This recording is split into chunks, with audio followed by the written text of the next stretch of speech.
आता कोणतरी मगाशी म्हणाले आमचे बंधू, हैदराबाद गॅजेटचा फार उदो उदो होतोय आजकाल. गॅजेट म्हणजे काय हो? जिल्ह्याचा दस्तऐवज. तो आताही आहे. आताही तुम्ही पुणे जिल्ह्याचं गॅजेटियर बघू शकता. प्रत्येक जिल्ह्याचं गॅजेटियर असतं. इंग्रजांच्या काळापासून ती प्रक्रिया सुरू झाली, आताही आहे. आणि गॅजेटियर म्हणजे काय? त्या जिल्ह्याचं एक माहिती पत्रक आहे.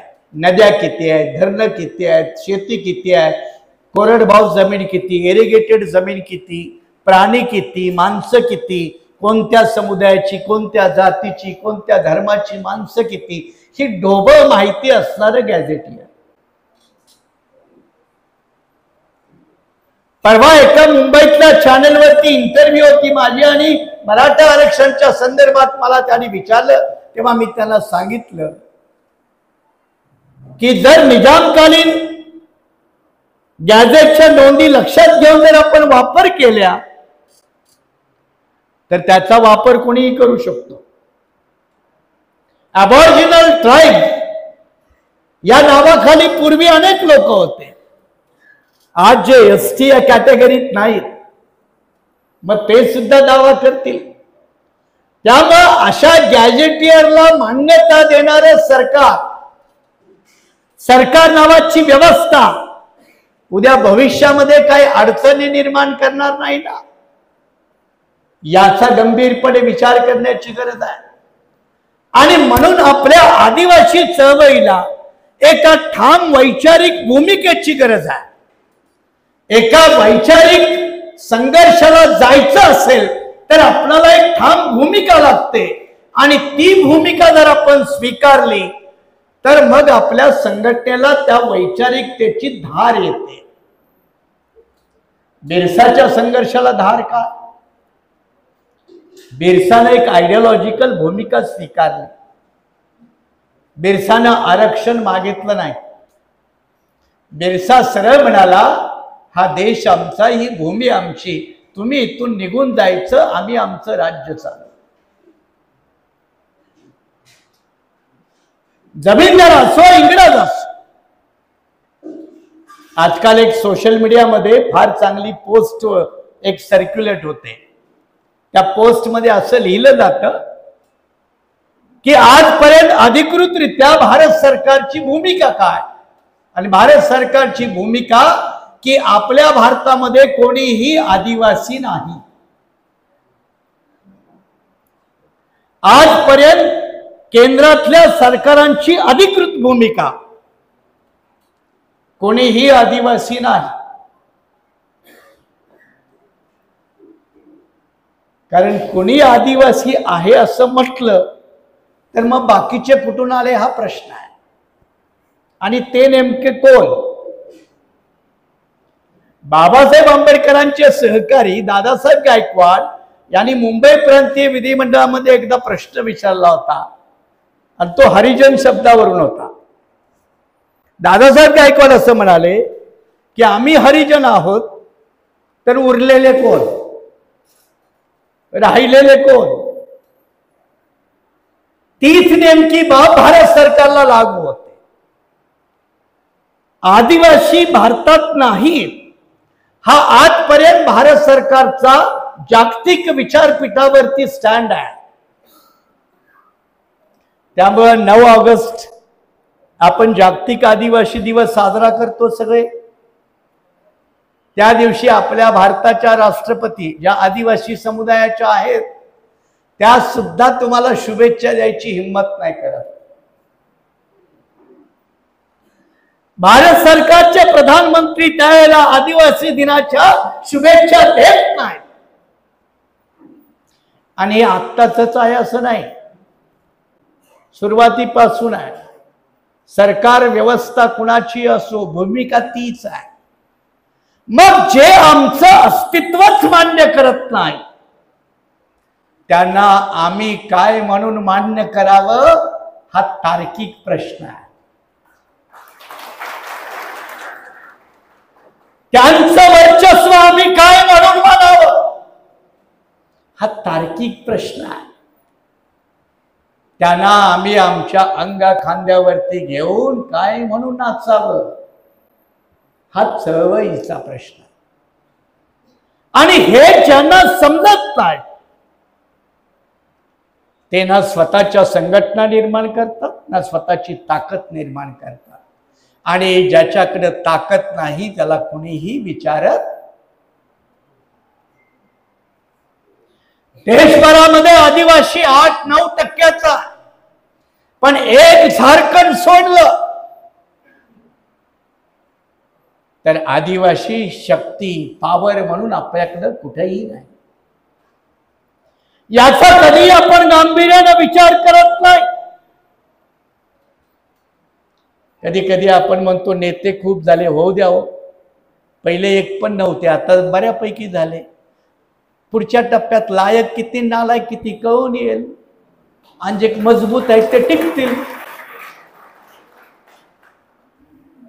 काय आपण एका एका टप्प्यातून जातो ना, एकच सगळं कसं होईल. दलितात पण भरपूर नेते आहेत की नाहीत, ओबीसीत पण आहेत, पण सगळेच काही सर्वमान्य आहेत का? त्यामुळे आपल्या आदिवासी तसं घडेल असंही काही समजू नका. आणि त्यामुळे वाईट वाटून घ्यायचं नाही की जास्त नेते आहेत, जास्त संघटना आहेत. उलट मी तुम्हाला एक अधिकारवाणीनं सांगेन, जेवढ्या जेवढ्या जाणीवा तुमच्यात नवनवीन निर्माण होतील तेवढ्या संघटना जन्माला येतील, तेवढे नेते जन्माला येतील. उद्या तुमच्यापैकी कोणी जर भूमिका घेतली नाही, आपल्या आदिवासीचीच राजकीय ताकद या पुणे जिल्ह्यात या महाराष्ट्रात उभी करायची, नवीन नेतृत्व जन्माला येईल. आणि कोणी म्हणेल नाही नाही आपण त्या वाटेनं कधीच जायचं नाही, आपण प्रस्थापितांनाच आपल्या खांद्यावरती घेऊन वाहत राहायचं. हा मतभेद राहतो. आणि या मतभेदाचे परिणाम म्हणून जसं भारत सरकारनं आदिवासीला नाकारलं, तसं जगाच्या विचारपीठावरती केंद्र सरकार कुणाचंही असू द्या, त्यांनी जातीच्या प्रश्नावर बाहेरच्या देशांना हात घालून दिला नाही. त्यांना काय म्हणाले? त्यांना म्हणाले जात आमची अंतर्गत बाब आहे, तुम्ही त्याच्यात हस्तक्षेप करायचा नाही. एका बाजूला आदिवासी कुणी नाही. 2011ला सुप्रीम कोर्टात एक जजमेंट आलं. जस्टिस मार्कंडे काटजू नावाचे जज, त्यांचं जजमेंट आलं. आणि त्या निकालपत्रामध्ये सुप्रीम कोर्टाच्या 2 न्यायमूर्तीच्या निकालपत्रामध्ये सुप्रीम कोर्टाचे 2 जज म्हणाले की इथला आदिवासी फक्त या मातीतला, बाकीचे सगळे बाहेरचे आलेले. सुप्रीम कोर्टाने एका निकालपत्र मांडलं. म्हणून जसा अमेरिकेमध्ये सगळे मायग्रंट आहेत, अमेरिकेमध्ये सुद्धा सगळे बाहेर आलेले आहेत, काही मूळचे खूप कमी लोक आहेत, ते जर सोडले तर मूळचा अमेरिकन कोण, हा जसा एक चर्चेचा विषय आहे, तसा भारतात देखील मूळचा भारतीय कोण हा चर्चेचा विषय जर भारताच्या केंद्रस्थानी आणायचा असेल तर इथला आदिवासी ताकदीनं उभा राहायला पाहिजे. तो ताकदीनं उभं राहू नये ही बऱ्याच जणांची इच्छा आकांक्षा असते. उदाहरण आहे, आपल्या जुन्नर पट्ट्यामध्ये पेसा गावं भरपूर आहेत, खूप गावं आहेत. पेसा कायदा बनला कधी? 96ला. कायदा लागू करण्याचे नियम कधी आले? 2001ला. नंतर 14ला. किती वर्षानंतर आले? किती वर्षानंतर आले? मला सांगा, पेसा कायदा भारतामध्ये 96ला बनतो, 97ला लागू नाही, 14 पर्यंत अनेक अवस्था आहेत. 14ला महाराष्ट्राच्या राज्यपालानं खूप मोठे तोडफोड केली. आपण कधी पेसा कायदा 100% लागू झाला पाहिजे म्हणून कधी मोर्चा काढू शकलोय का? पेसा कायद्याअंतर्गत 9 प्रवर्गाच्या आदिवासीसाठी राखीव नोकऱ्या सरकारी या संपूर्णपणे आदिवासी मधूनच भरून काढल्या पाहिजेत. याच्यासाठी कधी आम्ही आंदोलनाला उभे राहिलो का? पेसा कायद्याअंतर्गत आदिवासींचा निधी हा वेळेवर आदिवासी विकास प्रकल्पासाठी आला पाहिजे याच्यासाठी कधी आम्ही उभे राहिलो का?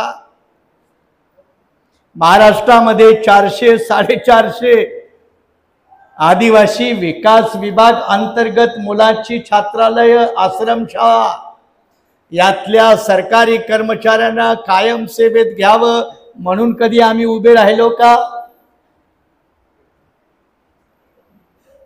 जर आम्ही हे करत नाही तर भारतीय राज्यघटनेला लाभ दिला असेल तुम्हाला. बॅरिस्टर जयपाल मुंडांचा फोटो आहे इथे. बॅरिस्टर जयपाल मुंडा हा इथे फोटो आहे. बॅरिस्टर जयपाल मुंडा घटना समितीचे सदस्य होते. बाबासाहेब आंबेडकरांची त्यांचं चांगलं ट्युनिंग होतं. एकूण घटना बनवताना 7च लोक आदिवासी होते. 7च. त्याच्यापेक्षा फार लोक घटना समितीत आदिवासीचे नव्हते. आणि जयपाल मुंडा ते विदेशात गेले, शिकले, बॅरिस्टर झाले. ख्रिश्चन मिशनरीने त्यांना मदत केली म्हणून ते गेले. नंतर भारताच्या हॉकी टीमचे कॅप्टन झाले. झारखंडमध्ये आदिवासी मूवमेंट आणि आदिवासी राजकारण टिकवण्यामध्ये जयपाल मुंडांचं मोठं ऐतिहासिक योगदान आहे. एखादा जयपाल मुंडा झारखंड सारख्या, बिहार सारख्या प्रांतामध्ये आदिवासी मूवमेंट उभी करतो, राजकारण उभं करतो. आपल्या महाराष्ट्रामध्ये, आपल्या पुणे जिल्ह्यामध्ये, आपल्या विदर्भातल्या आदिवासी पट्ट्यामध्ये, गडचिरोली सारख्या जिल्ह्यामध्ये ज्या ठिकाणी तिन्हीच्या तिन्ही विधानसभेच्या जागा राखीव आहेत आदिवासीसाठी, ही जी चेतना, ती चेतना आमच्यात नसल्यामुळे राज्यघटनेनं खूप दिलं. 5वी आणि 6वी सूची ज्याचा आम्ही कधीच अभ्यास करत नाही, मांडणारेही कधीच मांडत नाही. आणि घटनेच्या 5व्या आणि 6व्या सूची अंतर्गत जे आदिवासी स्वराज्य किंवा आदिवासींना स्वतंत्र राज्य पद्धती चालवण्याचा अधिकार आहे. आपल्याकडं पेसा अंतर्गत ग्रामसभाने जरी अधिकार वापरले तरी राज्यकर्ते नाराज होतात, फंड येत नाही. एका बाजूला पेसा कायद्याअंतर्गत ग्रामसभांना 100% अधिकार. तुम्ही ठरवा जंगलाचं काय करायचं, जमिनीचं काय करायचं. तुम्ही उत्तर पूर्व राज्यात जर कधी गेला, नागालँड, त्रिपुरा, मणिपूर, त्या भागाचा मी एकेकाळी बीएसपीचा प्रभारी होतो. त्या भागात जर गेला तर नागालँड, त्रिपुरा त्या भागामध्ये रस्ता बनवायचा असेल तर तिथे ट्रायबल ऑटोनॉमस हिल काउन्सिल आहे. त्या ट्रायबल ऑटोनॉमस हिल काउन्सिलची परवानगी घेतल्याशिवाय सरकारला रस्ता नाही बनवता येत. आणि आपल्या महाराष्ट्रामध्ये गडचिरोलीमध्ये सुरजागड नावाचा प्रोजेक्ट आहे, फार मोठा खदान प्रोजेक्ट आहे. हजारो एकर जमीन पेसा अंतर्गत. ग्रामसभांना न विचार कायद्याची हत्या करणाऱ्या लोकांना सरकार म्हणायचं का? पार्लमेंटने बनवलेल्या कायद्याची हत्या करणाऱ्या व्यवस्थेला सरकार म्हणायचं का? पण ही व्यवस्था करते आताही. गुजरात, छत्तीसगड, गुजरात, मध्य प्रदेश आणि महाराष्ट्राचा भाग याच्यामधून एक नदी जोड प्रकल्प केंद्र सरकारचा एक महत्वाकांक्षी प्रकल्प आहे. हा आपला नंदुरबार, धुलिया आदिवासी उद्ध्वस्त होतील. तसाही तो तापी पट्ट्यातला आदिवासी उद्ध्वस्त आहे. गुजरात असो, महाराष्ट्राच्या बॉर्डरचा असो, त्याचं पुनर्वसन नाही. विकासाच्या नावानं गप्पा मारणारे आणि विविध योजना राबवणाऱ्यांना एक प्रश्न आपण नेहमी विचारावा. देशातला विकास व्हावा याबद्दल दुमत नाही, पण त्या विकासामध्ये आमचा वाटा काय तेवढं ठरवा. आणि आमचा जर वाटा नसेल तर त्या विकासाचा आम्हाला काय उपयोग? आम्हाला काय उपयोग? आंबेडकरांनी नेमका काँग्रेसला आणि इंग्रजांना नेमका हाच प्रश्न विचारला राऊंड टेबल कॉन्फरन्समध्ये. स्वातंत्र्याला आमचा विरोध नाही, उलट स्वातंत्र्य म्हणाल तर आम्ही येतो तुमच्या बरोबर, पण स्वातंत्र्य मिळाल्यानंतर पुन्हा आम्हाला तुम्ही गाव कुसाबाहेर ठेवणार असाल तर त्या स्वातंत्र्याचा आम्हाला उपयोग काय? हीच भूमिका आज आदिवासींना घेण्याची गरज आहे. विकास हवा, सगळ्यांचा हवा.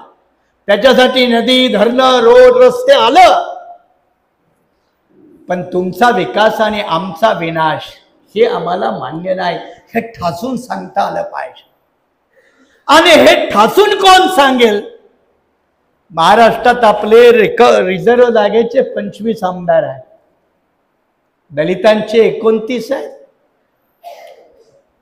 एसटीचे 25 आहेत, दलितांचे 4 खासदार आहेत, यांचे 3 आहेत.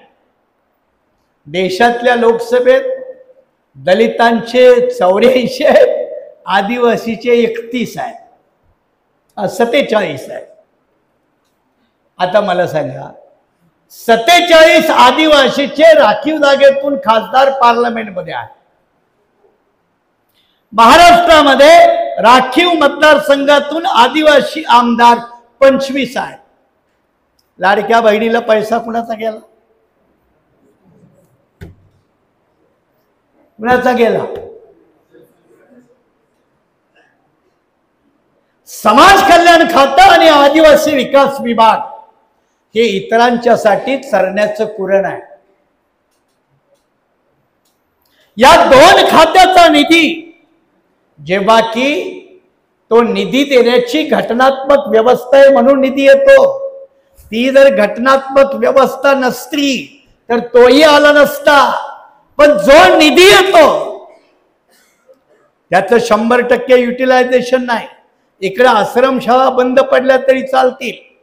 गडचिरोली जिल्ह्यामध्ये तुम्ही किती फिरलाय मला माहित नाही, पण मी स्वतः आदिवासी पाड्यामध्ये फिरलोय. 250 गावाला पावसाळ्यामध्ये गडचिरोली जिल्ह्यामध्ये पावसाच्या 4-6 महिन्यात त्यांचा जगाशी काही संबंध नसतो. ठाणे जिल्ह्यामध्ये एखादी बाळपणामध्ये अडलेली आमची भगिनी, तिनं मरायचं, जगायचं नाही. ही विकासाची नवीन परिमाण आहेत का? आणि ही जर विकासाची परिमाण असतील तर आम्हाला तुमचे विकासाचे मापदंड मान्य नाहीत हे त्यांना सांगता आलं पाहिजे. आणि हे सांगण्यासाठी नेता लागतो, हे सांगण्यासाठी संघटना लागते, हे सांगण्यासाठी कार्यकर्ते लागतात, ज्याचा मगाशी आमच्या बंधूने उल्लेख केला. अरे जे चुकीचं आहे ते ठणकावून सांगायला लाखोच्या गाड्या घेऊन मुंबईत येतात आणि तुम्ही बरोबर असून देखील सांगताना आपला जीव मेटाकुटीला येतो. ऐकणार कुणाच? ऐकणार कुणाच? 1000 वेळा सांगितलं की महाराष्ट्रामध्ये एवढे लाख बोगस आदिवासी आहेत. किती वेळा चर्चा झाल्या. एक पाटील समिती आली होती, तुम्हाला आठवतं का? सुका पाटील की काहीतरी त्यांचं नाव आहे. त्या पाटील समितीनं महाराष्ट्रामध्ये बोगस आदिवासी किती आहेत याची आकडेवारी दिली होती. कोणत्या सरकारनं राबवलं? कोणत्या सरकारनं राबवलं? मग त्यात आपले आदिवासी नेते नव्हते का? आमदार नव्हते का? खासदार नव्हते का? सरकारमध्ये मंत्री नव्हते का? आताही 2017 साली सुप्रीम कोर्टाने निर्णय दिला, आदिवासीच्या जागेवरती लागलेले बिनआदिवासी यांना सगळ्यातून नोकऱ्यातून खाली करा आणि तिथं मूळ आदिवासीची भरती करा. कुठल्या सरकारने राबवलं? का सरकार का ऐकत नाही? सुप्रीम कोर्ट सांगतं, राज्यघटना तुम्हाला बॅकिंग देते, मग आमचं धोरण का राबवलं जात नाही? तर ज्याची ताकद नाही त्याचं सरकार ऐकत नाही.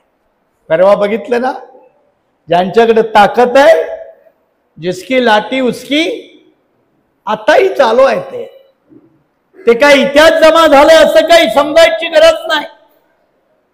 म्हणजे आम्हाला घटनात्मक अधिकार खूप आहे, संरक्षण खूप आहे, अगदी अट्रॉसिटी कायद्यापासून जमिनीचं हस्तांतरण होऊ नये या कायद्यापर्यंत.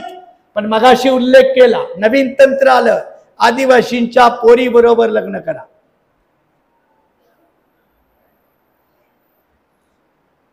जमीन पण मिळते आणि जेडपीची जागा जर रिझर्व झालीच तर ती आपल्या घरात आणता येते. मी काय म्हणालो कळालं ना? ती आपल्या घरात आणता येते. तालुका पंचायत, झेडपी, नगरपालिका, नगर परिषद, ती आपल्या घरात आली पाहिजे. आमच्या असहाय्यतेचा गैरफायदा नाही का?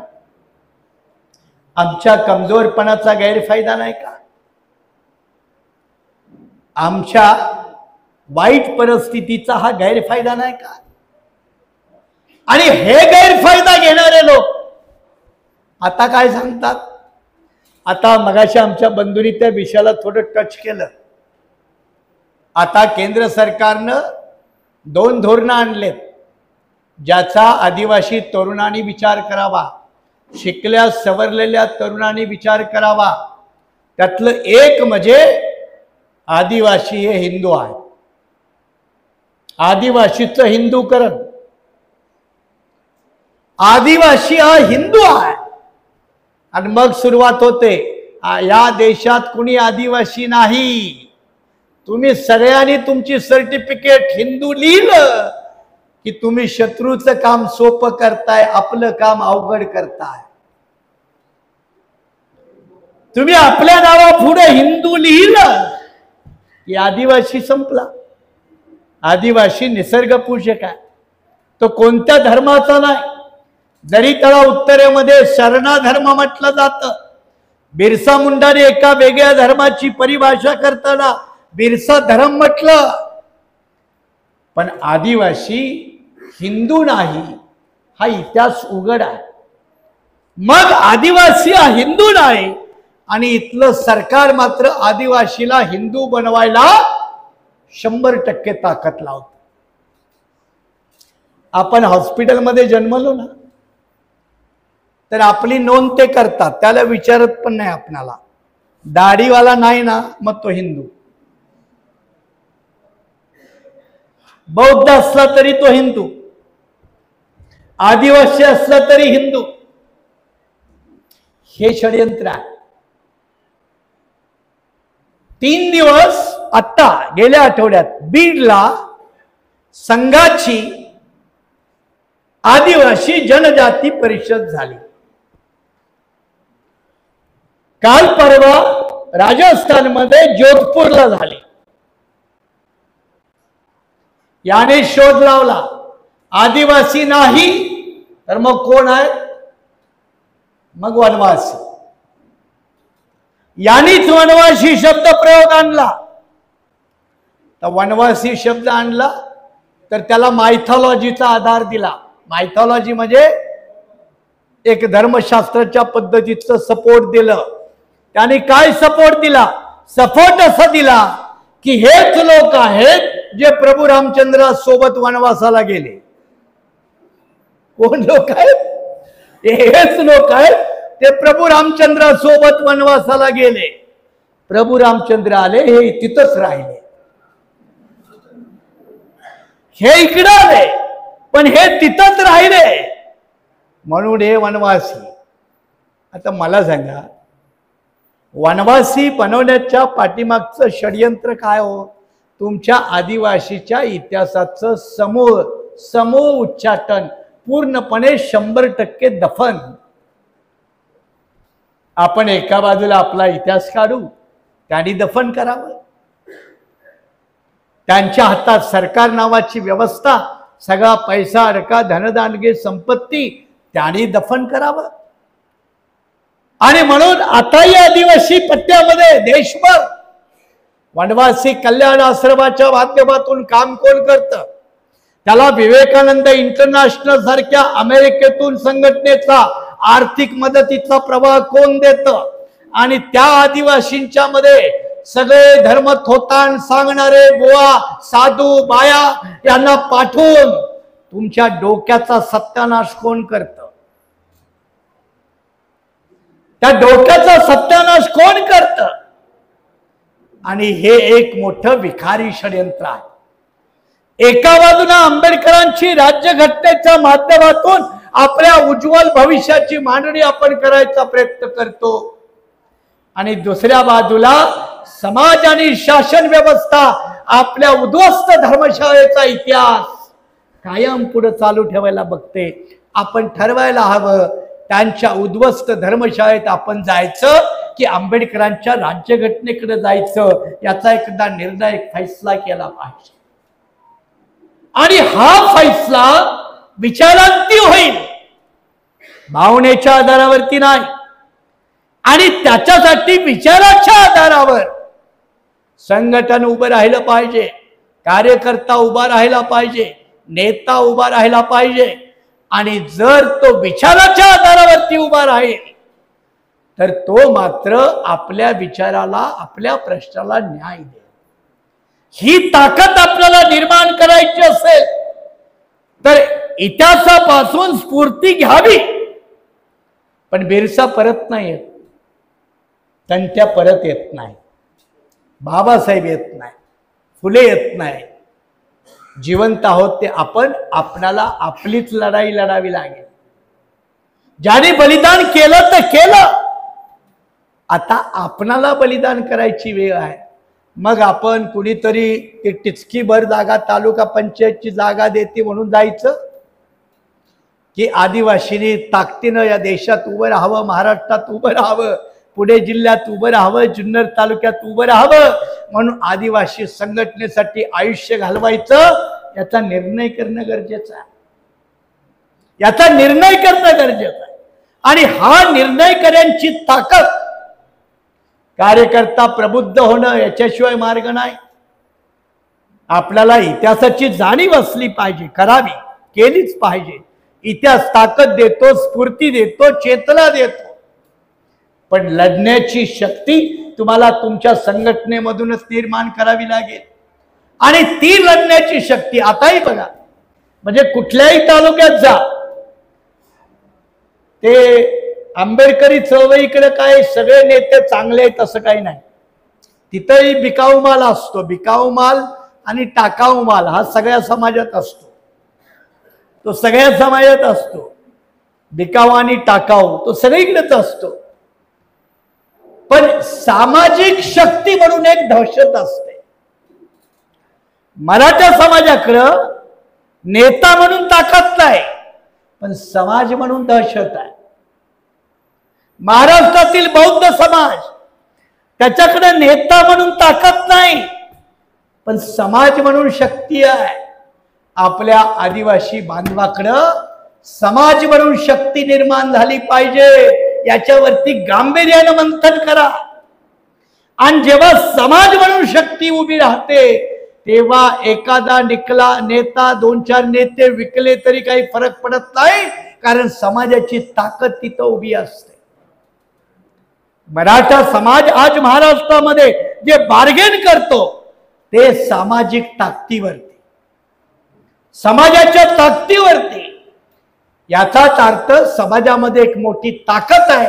आणि तीच ताकद आपण या आपल्या जुन्नर तालुक्यामध्ये, पुणे जिल्ह्यामध्ये, महाराष्ट्रामध्ये आपल्या सगळ्या थोर क्रांतिकारकांची विचारधारा, त्यांचा ऐतिहासिक वारसा, प्रामाणिकपणा, समाजासाठी बलिदान देण्याची भावना, या सगळ्यांचा मिलाप करून जर एक समीकरण बनवून महाराष्ट्रामध्ये वाटचाल केली तर या महाराष्ट्रामध्ये 8% 9% असणारा आदिवासी, तुम्ही म्हणाल आम्ही एकटे काही करू शकत नाही. काही लोक म्हणतात आपण फारच कमी आहोत. एखाद्याचं घर पाडायला 2 माणसं पण चालतात. ते काही सगळेच असले पाहिजे असं काही नाही. ती भीती वाटली पाहिजे, ती जाणीव करून देता आली पाहिजे. आणि जसे आम्ही दुबळे आहोत, वंचित आहोत, शोषित आहोत, तसं इतर कोण दुबळं आहे, इतर कोण शोषित आहे, त्या शोषिताला सोबत घेऊन आपण आपली ताकद वाढवली पाहिजे. नाहीतर राज्यघटनेनं दिलं म्हणून आम्हाला मिळेल या भ्रांतीमध्ये राहता कामा नये. राज्यघटनेनं सगळेच अधिकार दिले म्हणून आम्ही टिकून राहू असं समजता कामा नये. अजिबात होणार नाही. आणि आता तर राज्यघटनेलाच मोडीत काढण्याचं काम सुरू आहे. कोणी डायरेक्ट काढतं, कोणी इनडायरेक्ट काढतं. नोकऱ्यांचं खाजगीकरण हे घटनात्मक आरक्षण मोडीत काढण्याचं षडयंत्र. बिचारे मराठे आरक्षण द्या म्हणून मोर्चा काढतात, चांगली गोष्ट आहे, पण खाजगीकरण बंद व्हावं म्हणून मराठे मोर्चे नाही काढत. आणि ते त्यांना कोणी सांगत बी नाही. आता खाजगीकरण झालं 100% नोकऱ्यांचं, काय त्या आरक्षणाला करायचं, काय करायचं? टक्केवारी वाढवा नका वाढवा. नोकऱ्या जर शिल्लक ठेवल्या नाही सरकारनं तर आरक्षणाचा काय उपयोग? आणि मग आरक्षणाचा उपयोग नाही तर आमचं एखादा खेड्यापाड्यातला गरीब माणूस ज्यांना आपल्या पोराबाळांना कर्ज काढून शिकवलेलं असतं तो म्हणतो पोरांना शिकवून तरी काय उपयोग? म्हणजे पुनश्च माग रिव्हर्स गिअर मध्ये जायचं.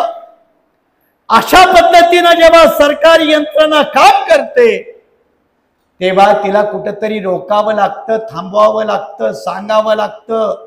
आणि ते सांगण्याचं रोखण्याची ताकद असणारे लोक ज्या समाजात असतात त्यांचं सरकार ऐकतं. सरकार ही कायमची व्यवस्था नाही, सरकार हे टेम्पररी असतं, आपण परमनंट आहोत.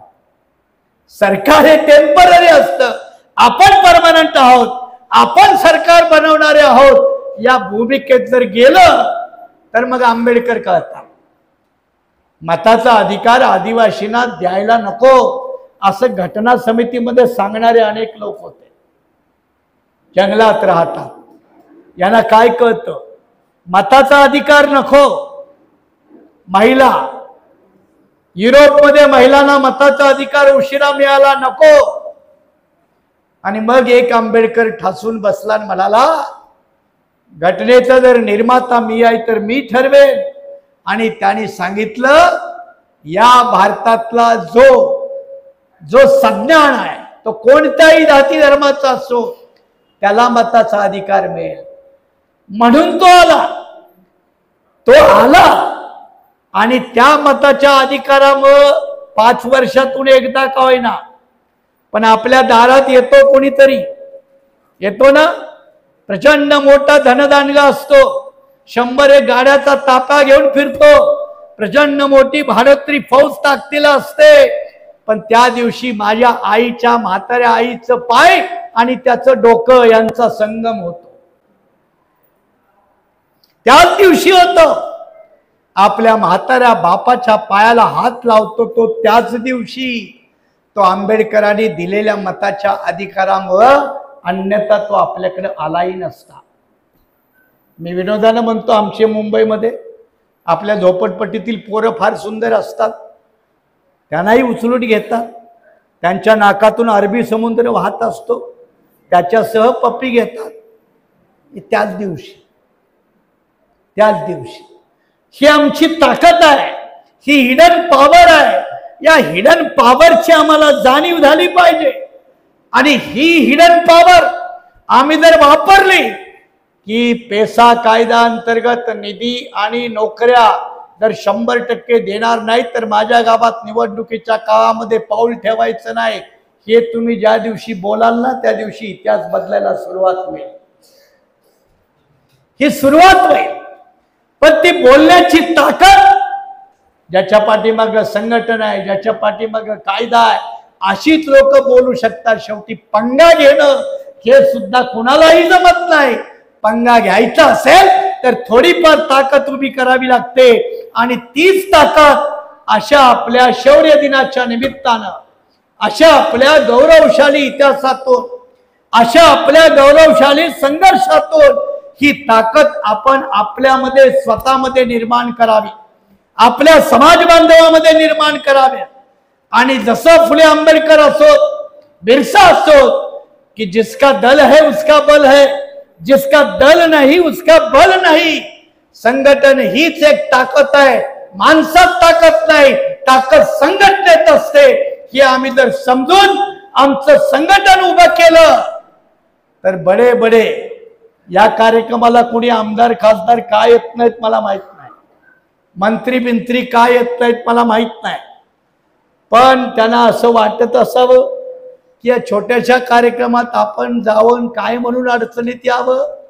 आता हीच कार्यक्रम आपण थोडासा मैदानात आणून 5000 संख्येवरती आणा, हाच कार्यक्रम 5000 संख्येवरती आणला की तेच म्हणतील मला निमंत्रण द्यायला नाही आलं, दत्ता काही आमंत्रण नाही करे आम्हाला। तेच माणसं येतील। शेवटी ताकद ही महत्वाची, आणि ताकद जर निर्माण केली तर उद्या तुमच्या पाठीमागे कोणी येऊन म्हणेल त्या चौतऱ्याचा सगळा जो काही सरकारी नामोल्लेख करायचा आहे, पुरावी लेख विभागाकडे पाठपुरावा करायचा आहे, त्याच्यासाठी जीर्णोद्धार म्हणून निधी उभा करायचा आहे, त्याच्यासाठी आम्ही सगळे करायला तयार आहोत, त्यांची स्पर्धा लागेल। ती स्पर्धा तुम्ही घडवा, ती स्पर्धा घडवण्याची स्फूर्ती आजच्या या कार्यक्रमातून आपण घेऊन आपल्या गावखेड्यात जावं, एवढंच आवाहन करून आयोजकांना धन्यवाद देऊन